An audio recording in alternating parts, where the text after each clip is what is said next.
Hi there, Bren White for Reality 101, episode 4, and just a handful of things to share with you this time. We've been talking about how you can know for sure what is true. Now, many famous people in history have dealt with this. All the way into the time of Descartes, the French philosopher, who explored the possibility of going back through everything that he believed and establishing some things that he could know for sure. And he talked about this as first principles. Now, as I said, this has been done a number of different times by different people. His efforts are interesting, but these kinds of things were dealt with straight ahead in very clear ways by the person Jesus Christ in history, the person who all history centers on. It pivots on who he is for a reason.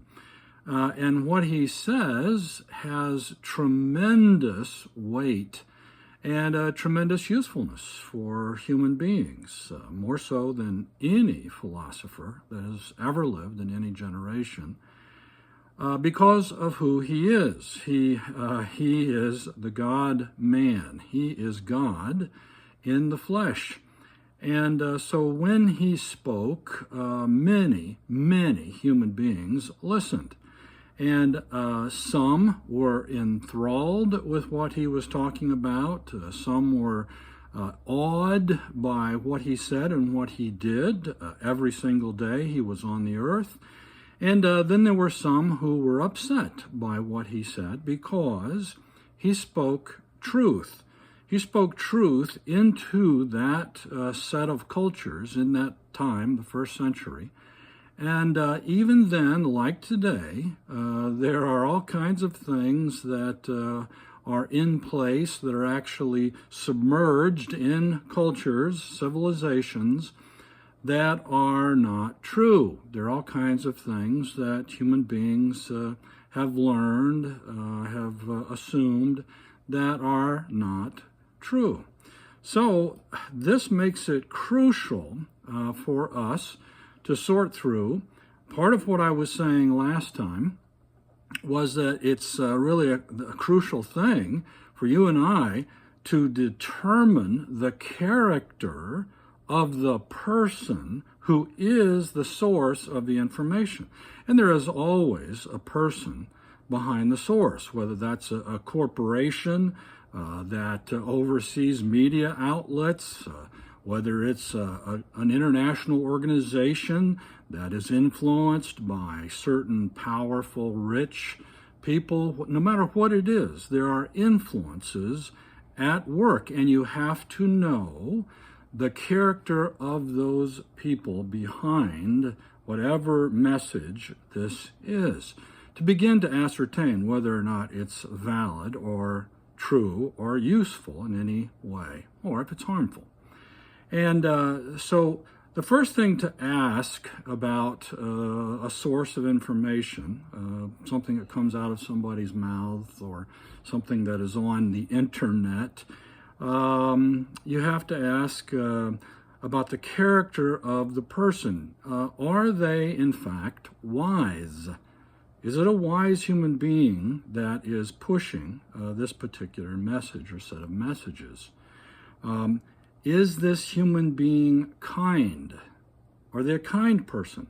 Or are they harsh? Are they bitter? Or are they vengeful? Are they oppressive in some way? Are they kind? Or are they gentle? Are they gentle? Or are they harsh?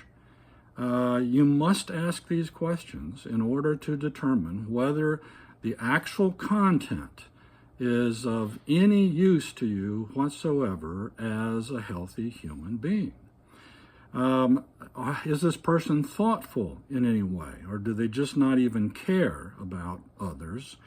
Are they truly caring, or are they just trying to get something out of it, trying to benefit trying to create a situation where they get some kind of advantage over other human beings, some kind of power or wealth. Is the person patient? Do they have any patience whatsoever? Are they insightful? This goes along with whether or not they are wise in any way. Do they have insights into human reality? Are they helpful human beings? Are they truly helpful? Or are they doing this for some other set of motivations, sharing this information or pushing this information, especially lies, which could benefit them in some way? Now, this is the way evil spreads in the world, through lies. This is called corruption. It's part of what corruption is. It starts with lies, and there is usually perversion connected to it. And what humans end up doing is they end up going along to get along. Now, this is a saying, it's a quote that is used quite often, and is a rationale that is used very often in the minds of human beings. I have to go along in order to get along. I have to basically be quiet in order to survive in my job or in this organization or in the world or this culture. It's sometimes this corrupt system that exists in the world, and it has in every generation, because of the sin of human beings. It is also called sometimes getting on the gravy train, and this is especially true with governments, but also some other kinds of enterprises. People find basically a way to make money, to get power, and they get on the train. They get in on whatever this kind of scam or corrupt system is. And unfortunately, the world is really driven by this kind of sin. And it is quite predominant in every generation, all the way back to the beginning of the world. So you and I need to pay close attention to who these people are that are pushing certain messages in social media, through the media, and even at a personal level. Need to be very, very discerning in our thought process. Otherwise, our minds will be overtaken by a lot of lies and nonsense that are totally embedded in the culture. So when a time when few speak the truth, many are corrupted and ruined. Sin ruins souls. This is a fact. When wickedness takes over the human mind and then over human lives, it harms, it destroys. This is what wickedness does. And it's talked about all through the Bible in particular, very clearly what wickedness is, what sin is, what evil is. And if you do not know something about this, if you do not pay any attention to this, you have no control whatsoever over what is in your mind and what it does to your mind. So you really need to give some pause and some consideration to what I am sharing today. So there's a lot that has been written about this, and so much so that we not only need to identify what is true, we also need to be able to identify readily what is wicked, what is evil, what is sin, what is a lie. This is the other side of what is true. And what harms innocent human beings, the kinds of things. And you and I need to really be able to develop, and it's built into the brain, we actually can develop an evaluative process for determining what is true. And so we need to spend some energy on this, some time on this, and so that's why I'm doing this series, and I'm trying to challenge you in these things. Now, humans need this challenge. They need to be challenged to think in a rational, productive way, to have very constructive thoughts, and to discern things, because not all information is the same. It's not all of the same value. It is not. And a lot of what is out there in the world is really strictly noise and distraction, besides being destructive in its content. So you and I need to give a lot more care to what's coming into our brains and how we're cultivating our thinking, our minds. And we could talk about the development of the human mind for a long time. I don't know how long this series is going to go, but there is so much built into how the human mind develops in a healthy way that fits with everything I'm saying and everything I will say in this series. So this is a challenge to everyone in the world right now. And so, part of this has to do with how you think, what you think about, how you sort through what your thinking is. There are some human beings who have never sorted through what they believe and why. Some human beings have just been on automatic pilot their whole lives and are really just the product of the culture that they're in. And it's very, very difficult to see things for what they are when you have never kind of gone beyond that, outside of that, and where you've really started to reflect even about what is filling your mind and why you have come to certain conclusions, what you're basing those conclusions on. And one of the things that is said multiple times throughout the Bible, but in particular in Proverbs, is that a man becomes what he thinks. As a man thinks, he so becomes. Whatever your thought process is, that's who you become. So, if inadvertently you have taken in all kinds of incorrect information over the years, and from your culture without really realizing it, which includes the media, all kinds of things that are not fundamentally true, it actually is destabilizing to your mind, to the development of a sound mind. Now, so I think I've presented the challenge sufficiently. There are a number of famous, brilliant people in the past who have, again, talked about some of the things I just mentioned. And I may actually come back to that, and we'll explore something about their searches as individual human beings. And that may be informative as well. But I just want to share one last thing with you today that for you to kind of chew on a little bit for next time.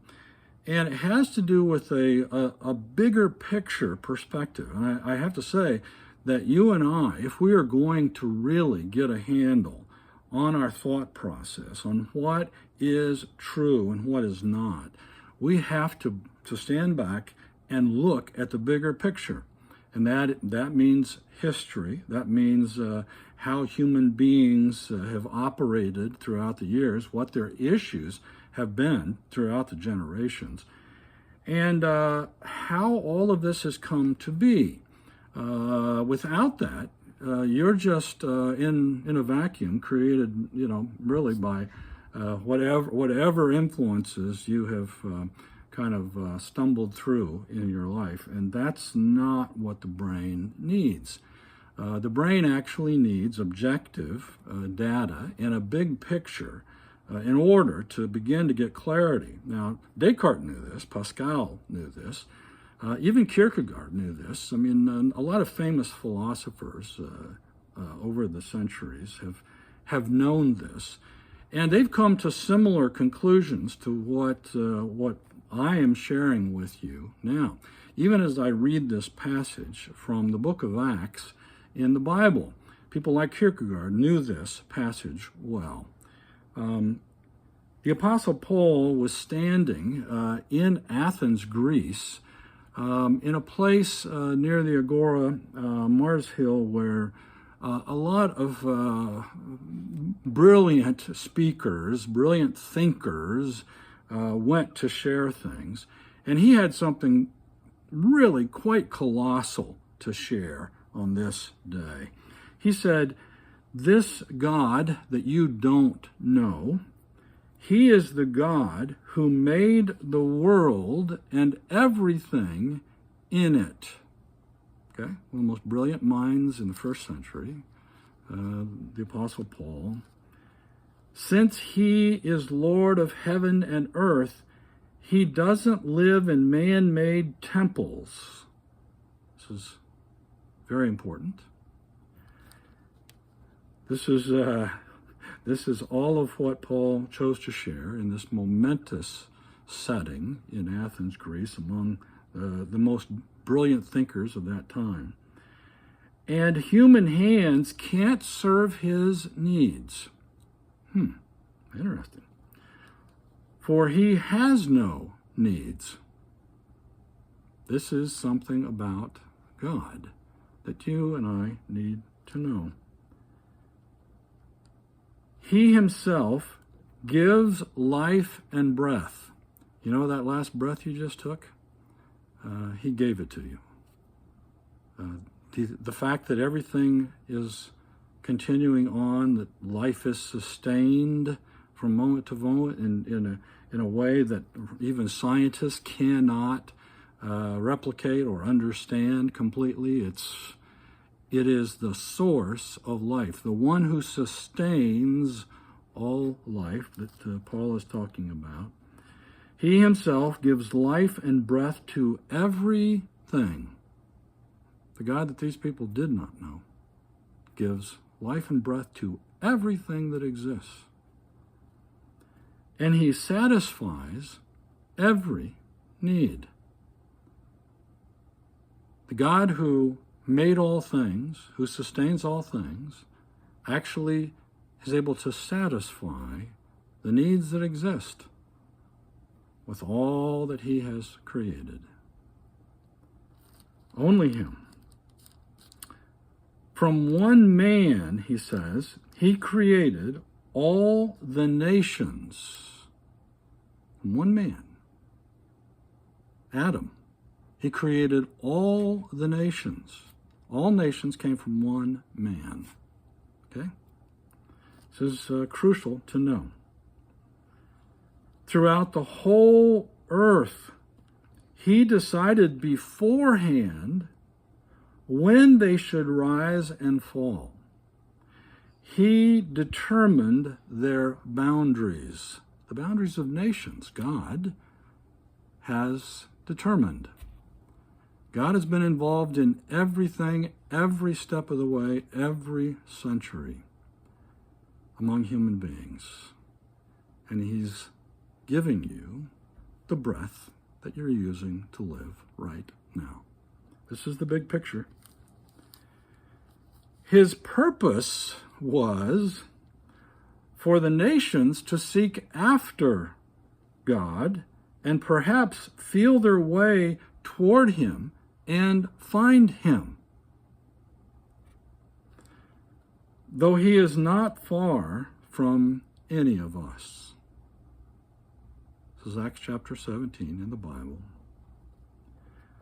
For in him we live and move and exist. Just as some of your own poets, the Greek poets, have said, we are his offspring. Humans were trying to figure this out constantly. Where did we come from? What is the source? Who is the source? And the Apostle Paul is telling them. And since this is true, Paul says, we are all his offspring, say these Greek writers. Paul says, since this is true, we shouldn't think of God as an idol designed by craftsmen from gold or silver or stone. And he goes on to talk about God overlooking people's ignorance in the past and making it clear to them through the person of Jesus Christ who he is and his purpose for them. And the Apostle Paul is talking about that. Now, this is quite momentous. I'm going to leave that with you. I want you to think about this for next time. And we're going to go through some very interesting statements together from here on out. And I want you to be able to determine whether they are true or a lie. We're actually going to get some practice now. And I've tried to lay a little bit of a base, and we will come back to some things as we move ahead. But I am very thankful that you are spending this time, because it is one of the most important things that you can do right now with your life, with your thinking. Alrighty, God bless you. Have a great week. Bye-bye.